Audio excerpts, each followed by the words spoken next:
Pour analyser ce discours, je vous propose de rejoindre Serge Daniel en direct des États-Unis à New York, au siège des Nations Unies. Bonsoir Serge, que signifie la véhémence exprimée aujourd'hui de la part du Premier ministre malien par intérim ?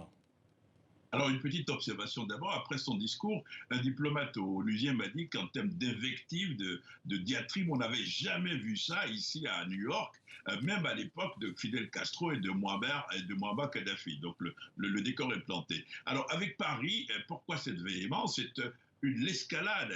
Le Premier ministre malien Abdoulaye Maïga lui-même le fait comprendre. Il dit c'est la loi du talion, c'est œil pour œil, dent pour dent, œil pour œil. Nous avons été attaqués et nous répondons. Vous vous souvenez, l'année dernière, à la même tribune de l'ONU, un autre Premier ministre malien avait affirmé que la France avait abandonné le Mali en plein vol.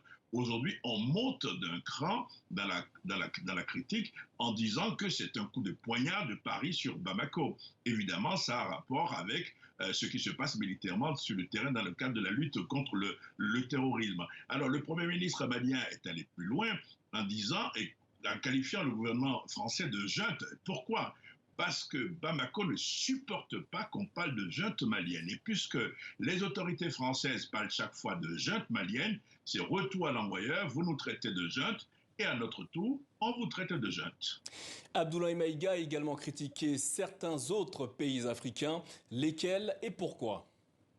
Alors vous savez que le Mali partage des frontières avec 7 pays, mais il y a particulièrement 2 voisins qui irritent le Mali, que le Mali considère comme des adversaires, ce qui est discutable selon des interlocuteurs. Il y a la Côte d'Ivoire et le Niger. Le Niger, pourquoi? Parce que le Niger a toujours dit, écoutez, les militaires, la junte malienne n'a pas sa place à Bamako, les militaires n'ont pas leur place à Bamako dans des salons climatisés. Il faut qu'ils soient sur le terrain en train de combattre contre le terrorisme. Il faut que la transition se termine, qu'il y ait des élections démocratiques. Maintenant, pourquoi la Côte d'Ivoire? C'est l'affaire des 46 militaires. Les 46 militaires, vous savez que la Côte d'Ivoire a reçu le soutien de tous les pays de la CEDEAO, y compris du secrétaire général de l'ONU. Alors là, Bamako n'est pas d'accord, donc Bamako jette, je ne dirais pas des fleurs, mais plutôt des flèches au président ivoirien, qui était récemment ici, qui y a quelques jours, qui était encore à New York et qui a reçu le soutien de la communauté internationale au sujet justement de ces militaires toujours détenus dans la capitale malienne. Bernard Gomou, le Premier ministre guinéen, va s'exprimer dans les prochaines minutes à la tribune de l'ONU.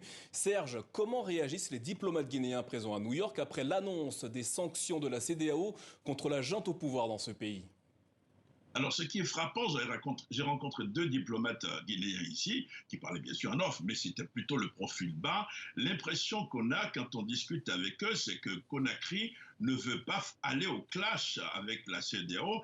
Conakry veut pouvoir s'entendre avec la CEDEAO. Il y a un diplomate qui m'a dit, bientôt, nous savons que le médiateur, l'ancien président Yahya Boni, devrait revenir. Nous sommes d'accord, nous allons le recevoir et nous allons discuter entre frères. Une dernière information ici à New York, le président de la CEDEAO, en exercice de la CEDEAO Embalo, de la Guinée-Bissau Embalo, a rencontré aujourd'hui le président Buhari du Nigeria. Et ils ont notamment parlé de possibilité, c'est très important, possibilité de remettre sur pied les Comores, vous savez, la fameuse force militaire, l'aile militaire de la CEDEAO. Serge Daniel, merci pour ces précisions en direct de New York aux États-Unis.